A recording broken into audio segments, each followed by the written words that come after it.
Si tu regardes cette vidéo en lundi, les risques de faire un infarctus augmentent de 13% par rapport à la moyenne. C'est ce que révèle cette étude présentée au BCS, British Cardiovascular Society. Pour mener cette étude, les chercheurs ont analysé près de 10 500 patients admis dans les hôpitaux irlandais en 2013 et 2018. Seules les crises les plus graves ont été comptabilisées. Et tu peux voir ici en vert le nombre de crises réelles par rapport au jour de la semaine. Et cette étude nous montre 3 choses. D'abord, un taux d'infarctus au plus bas en milieu de semaine, c'est-à-dire le jeudi. Ensuite, une augmentation le dimanche. Et enfin, un pic énorme le lundi. Les quantités d'infarctus ne sont pas équilibrées dans la semaine. Au contraire, ils sont localisés. Et selon les scientifiques, ce pic est difficile à expliquer, mais il relève quand même 2 hypothèses pour justifier ça. La première hypothèse, c'est le dérèglement de l'horloge interne à cause du changement de rythme du week-end. Et ça, c'est pas bon pour le cœur. La deuxième hypothèse, c'est la charge mentale et le stress. Ça augmente le taux de cortisol et cette hormone multiplie le risque de crise cardiaque. Tout ça pour dire quoi ? La cigarette, l'alcool et une hygiène de vie médiocre ne sont pas les seuls dangers pour ta vie. Un boulot trop envahissant, trop prenant ou trop angoissant peut aussi t'emmener dans la tombe.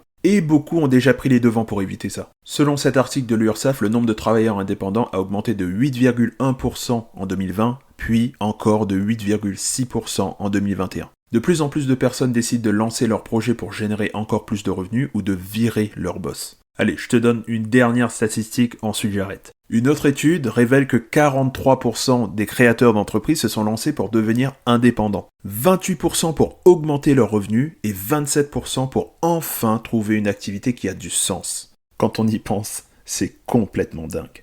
Parce qu'on se retrouve donc dans une génération rebelle qui nage à contre-courant d'un système qui était considéré pendant longtemps comme fiable et sécurisé. On a tous entendu ces paroles de nos parents, de nos oncles ou de nos profs d'école. Trouve un CDI, achète une maison, une voiture et pose-toi. Mais nous, c'est pas ce que nous voulons. Nous, ce qu'on veut, c'est bien plus simple que ça. Ce qu'on veut, c'est la liberté. Parce que le CDI n'est plus le Graal qu'on a connu. Pour beaucoup, c'est devenu une prison dorée dont ils rêvent de s'échapper. Pour plus d'indépendance, plus d'argent ou encore plus de sens. Et aujourd'hui, si tu veux quitter ton salariat, c'est aussi parce que tu veux goûter à ce sentiment de liberté. Parce que tu en as marre. Te lever chaque matin, pousser un grand soupir et te dire « Merde, on n'est que mardi, encore 3 jours avant le week-end. » Alors tu avales ton café, tu te prépares, tu files au boulot, sans aucune envie. Tu fais les choses à contre-cœur, tu subis.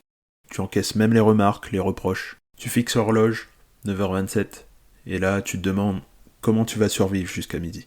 Les jours se ressemblent, mais les semaines aussi. Le lundi, tu crèves d'impatience que le vendredi arrive, histoire de profiter de tes 2 jours de pause. Et une fois en week-end, tu le vois même pas passer. Un battement de cils et tu te retrouves la semaine suivante. Alors peut-être qu'aujourd'hui, t'aimerais être ailleurs, pratiquer une autre activité.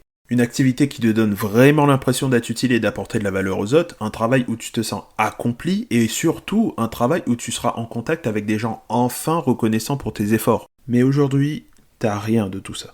Et si je te disais que tu peux quitter ta routine infernale ? Alors, ça sera pas facile. Et de toute façon, si ça l'était, beaucoup de tes collègues auraient déjà pris leur envol. Mais la bonne nouvelle, c'est que c'est possible.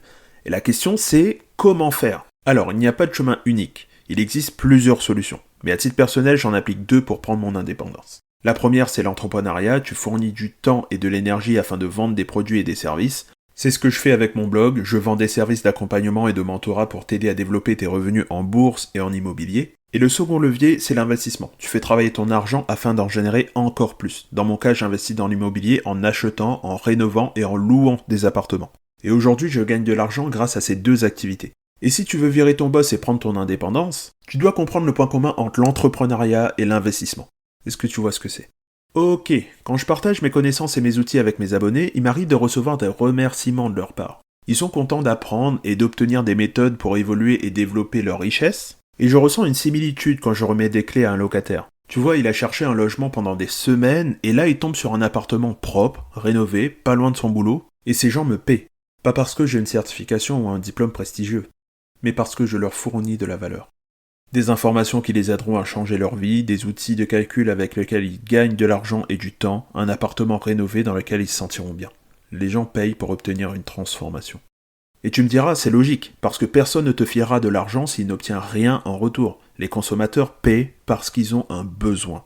Ils achètent de l'eau quand ils ont soif, ils vont manger dans un fast-food quand ils ont la flemme de préparer. Ils payent une salle de sport plusieurs centaines d'euros chaque année pour espérer obtenir leur corps parfait et gonfler leur ego. Et ils achètent leur grosse voiture pour faire partie d'une classe sociale.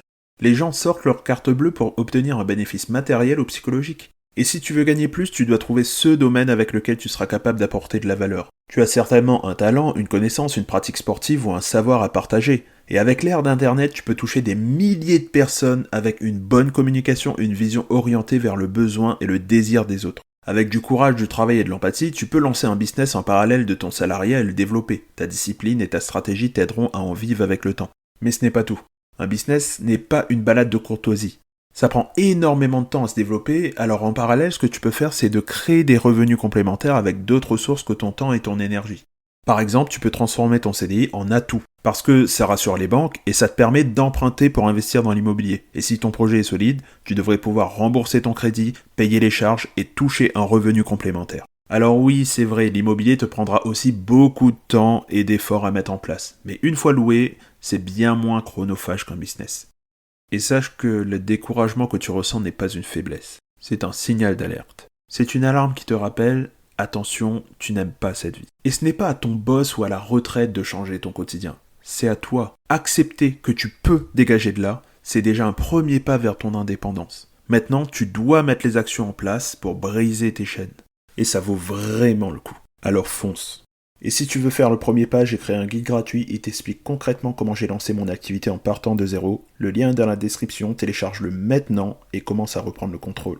Et si tu veux voir d'autres contenus sur la quête d'indépendance, l'investissement et la reprise en main de ton argent, tu trouveras en écran de fin une vidéo pour t'apprendre à combattre tes peurs d'investir et une autre pour obtenir des idées de business. Sur ce, prends soin de toi et continue à bâtir ton empire même si tu pars de rien. Salut.